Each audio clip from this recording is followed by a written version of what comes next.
Oi, gente, tudo bem? Então, mais uma semana, mais uma aula de química e hoje a gente vai dar sequência ao estudo da cinética química.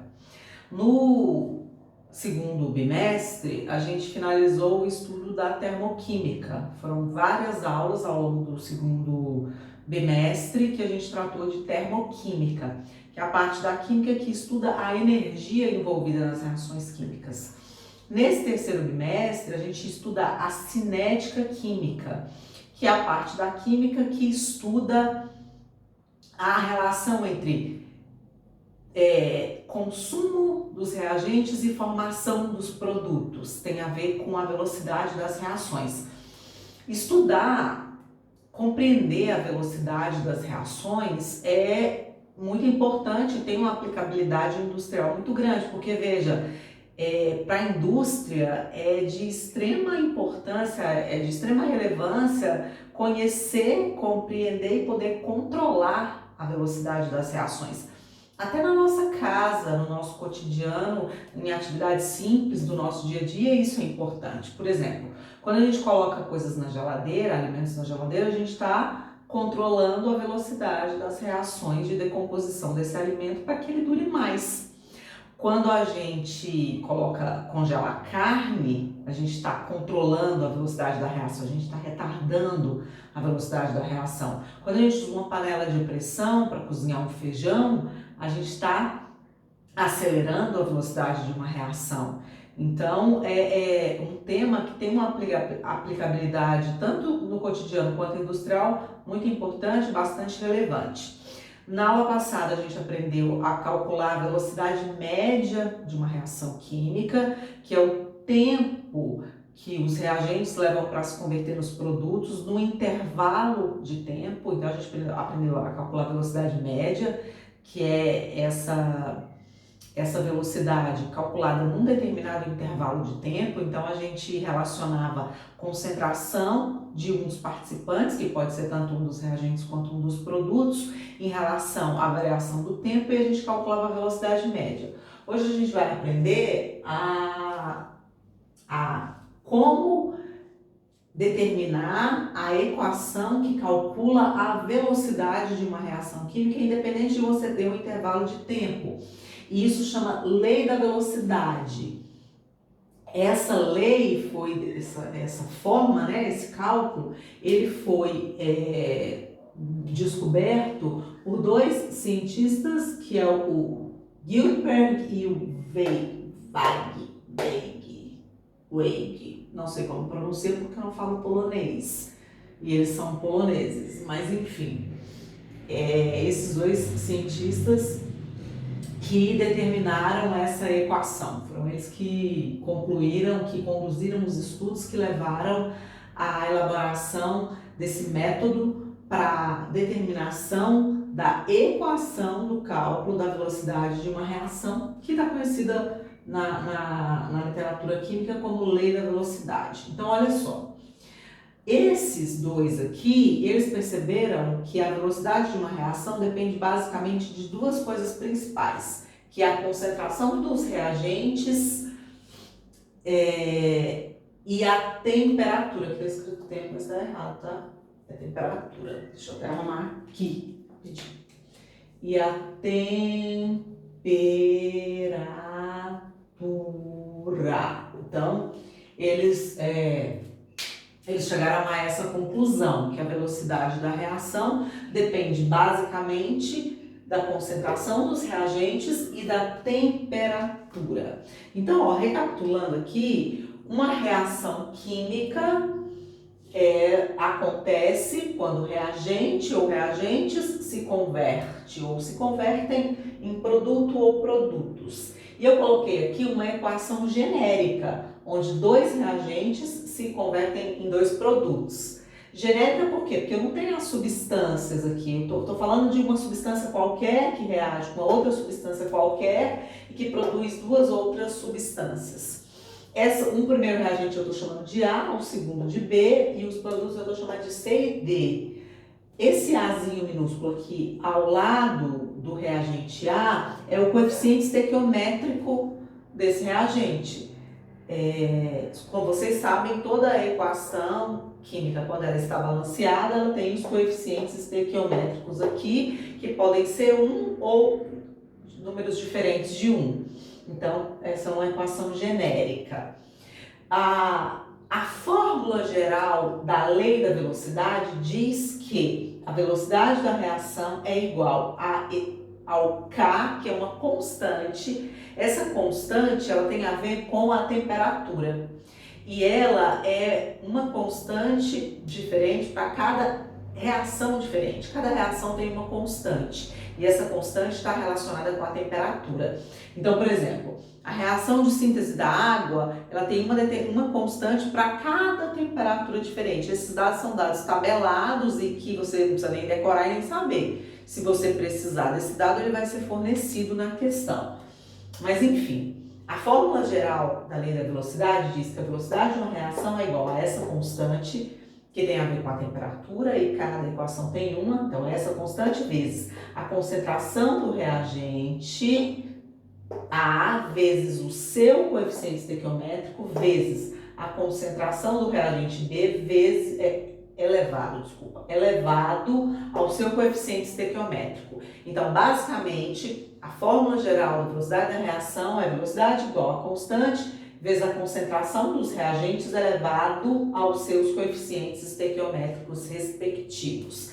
Essa é a fórmula geral. Ela não se aplica a todos os casos desse jeito. Então, como é que funciona isso? É o que a gente vai ver. As reações químicas podem ser classificadas em dois tipos: reações elementares e reações não elementares. O que são reações elementares? São reações que acontecem numa única etapa. E as reações não elementares, elas acontecem em várias etapas. Então, para as reações elementares, se aplica a fórmula geral. E aí eu estou dando um exemplo aqui, que é justamente a síntese da água. A síntese da água é uma reação elementar, ela acontece numa única etapa. 2 mols de hidrogênio reagem com 1 mol de oxigênio e produz 2 mols de água. É uma reação elementar. Para determinar a equação da velocidade da síntese da água, que é uma reação elementar, eu aplico direto a fórmula geral. Então, a velocidade dessa reação é igual à sua constante vezes a concentração do hidrogênio elevado a 2, porque é o coeficiente estequiométrico, vezes a concentração do oxigênio. O que vocês precisam aprender nessa parte do conteúdo é determinar a equação da velocidade. Para calcular essa equação, eu teria que ter os dados. Então, você teria que ter a concentração dos reagentes, você teria que ter também a constante. Se esses dados forem fornecidos, é possível calcular a velocidade, mas esse não é o objetivo. O objetivo é determinar a equação do cálculo da velocidade das reações. Então, para as reações elementares, basta aplicar a fórmula geral, como a gente viu aqui. E para as reações não elementares? Bem, as reações não elementares, elas acontecem em várias etapas. E nelas, o expoente, esses expoentes aqui, não coincidem com o expoente da reação global, que é a reação que eu quero calcular a equação. Não coincide. Esses expoentes, eles são determinados experimentalmente. Como? Então, olha só, para determinar a equação da velocidade de uma reação não elementar, você precisa de dados da variação da concentração dos reagentes da variação da velocidade dessas reações em diferentes concentrações dos reagentes. Eu preciso desses dados, tá? Então, ó, recapitulando. Para calcular a equação, para determinar, na verdade, né? Não é para calcular, para determinar a equação da velocidade de uma reação não elementar, eu preciso de dados sobre a velocidade da reação global em diferentes concentrações dos reagentes. E aí, eu preciso analisar esses dados da seguinte forma. eu vou analisar o primeiro reagente, a variação de concentração desse reagente num intervalo em que o outro reagente se manteve fixo. Então, por exemplo, do experimento 1 para o experimento 2, a concentração do NO2, que é o meu primeiro reagente, ela não mudou, tá vendo? Então, isso aqui não vai servir para mim fazer essa primeira análise. Agora, do experimento 2 para o experimento 3, a concentração do NO2, ela dobrou, ela foi de 0,1 para 0,2. Nesse intervalo aqui, a concentração do outro reagente, ela está constante. Então, isso aqui serve para eu analisar em relação ao NO2. Então, ó, quando eu dobro a concentração de NO2 mantendo a concentração de CO, por que tem que manter a de CO? Porque eu quero ver só a interferência da concentração do NO2. Eu não quero saber da interferência do CO, por isso que ele tem que ficar fixo. Então, quando eu dobro a concentração de NO2 mantendo a concentração de CO, o que acontece com a velocidade da reação? Ela vai de 5 para 20. De 5 vezes 10 a menos 2 para 20 vezes 10 a menos 2. Então, ela está dobrando de 5 para 20? Não. Ela está triplicando? Não, ela está quadruplicando. Então, em relação ao NO2, quando eu dobro, quando eu multiplico por 2 a concentração, o que acontece com a velocidade? Ela quadruplica. É isso que acontece. Então, eu fiz a análise do NO2. Agora, eu vou fazer a análise do outro reagente, do CO. Nesse primeiro intervalo aqui, do experimento 1 para o experimento 2, a concentração do CO dobrou, foi de 0,1 para 0,2. E a concentração do NO2 manteve-se constante. Então, esse intervalo vai servir para eu analisar o impacto do CO na velocidade da reação sem interferência do NO2, porque ele está constante. Então, eu vou até colocar ele de outra cor, para não misturar. Se a concentração do CO dobrou nesse intervalo e a do NO2 está constante, eu posso verificar qual foi o impacto disso na velocidade da reação. Dobrou e a velocidade da reação aconteceu o quê? Nada, ficou constante, não mudou. Então, isso quer dizer que o aumento na concentração do CO não interfere na velocidade da reação. Foi zero, não aconteceu nada. Então, a concentração do CO não interfere na velocidade da reação, mas o aumento da concentração do NO2, quando ele dobra, vezes 2, a velocidade quadruplica, vezes 4. Então, a interferência do aumento da concentração do NO2 na velocidade da reação é de ordem 2. Quando dobra, quadruplica. Se quando dobrasse aqui, dobrasse também, vamos supor que aqui tivesse ido para 10, dobra e dobra, seria de ordem 1. Mas como dobra e quadruplica, é de ordem 2. Você divide 4 por 2 que dá 2. Então, a velocidade dessa reação aqui pode ser determinada por essa equação aqui, ó. Velocidade é igual a constante, sempre vai ter a constante, vezes a concentração do NO2 elevado ao quadrado. Por que elevado ao quadrado? Porque a gente analisou aqui e viu que o impacto do NO2 na velocidade da reação é de ordem 2. Quando dobra, quadruplica. Então,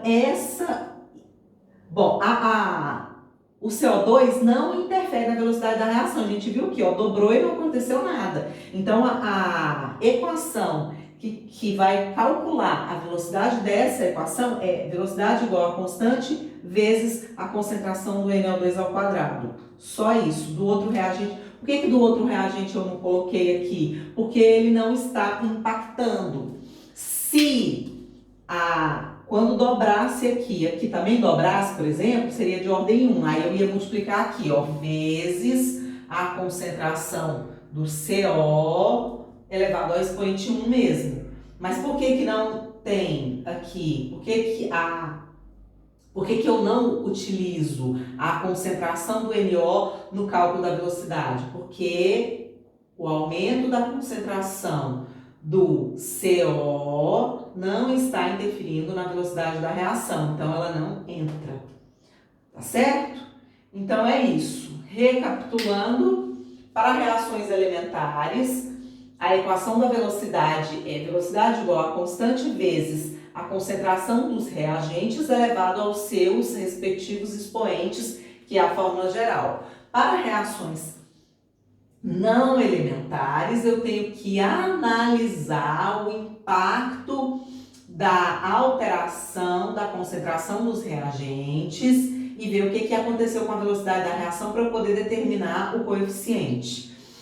Mais um detalhe, essa equação aqui, ela coincide com uma das etapas. No caso, ela coincidiu com a primeira etapa. E por que a gente já não colocou isso logo direto aqui? Porque a gente não sabia que era essa aqui, essa etapa, que determina a velocidade da reação. Quando a reação ela é não elementar, e portanto acontece em várias etapas, pode ser em 2, pode ser em 3, às vezes em 4. Uma das etapas é a etapa lenta, e é essa etapa que determina a velocidade da reação. Só que, como são várias, a gente não sabe qual, a gente tem que fazer essa análise aqui. Então, quando a gente fez a análise, a gente viu que a etapa lenta, a etapa que determina a velocidade da reação é justamente aqui, ó, a etapa 1. Por quê? Se eu fosse determinar a velocidade dessa reação aqui, ó, pela equação geral, o que eu faria? A velocidade é igual a K vezes a concentração do NO elevado a 1 vezes a concentração do outro reagente, que também é NO. Nossa, não deu espaço aqui. Deixa eu apagar. Então, ó, velocidade seria K vezes a concentração do reagente, NO2, elevado a 1, porque ele está com coeficiente estequiométrico 1, vezes a concentração do outro reagente, que também é NO2, elevado a expoente 1, porque ele também tem coeficiente estequiométrico 1. Então, olha só, velocidade é igual a K vezes concentração de NO vezes concentração de NO, né? Concentração de NO2 ao quadrado, que é justamente o que a gente achou aqui. Então, quando a reação é não elementar, vai ser uma dessas 2 ou 3 ou 4, ou seja, mas enfim, vai ser uma das etapas que vai determinar a velocidade. Sempre quando a reação é não elementar, as várias etapas têm uma etapa lenta e as outras são rápidas. E é essa lenta que determina a velocidade. Só que como a gente não sabe qual que é a lenta, porque isso não foi informado, a gente faz essa análise dos dados experimentais. É isso, bem tranquilo, né? Tudo isso que eu falei aqui, que eu expliquei, está resumido e muito bem explicado também num texto que eu deixei para vocês na plataforma, no site da escola. Junto com esse texto tem uma lista de exercício com questões para vocês calcularem, identificarem, determinarem as equações. Tem questões teóricas também. É preciso que vocês copiem essas questões do caderno e respondam. Se tiver dúvida, me chama no EO nos dias de terça e sexta-feira, que são os dias que eu atendo, que eu vou ter um prazer enorme em ajudar vocês.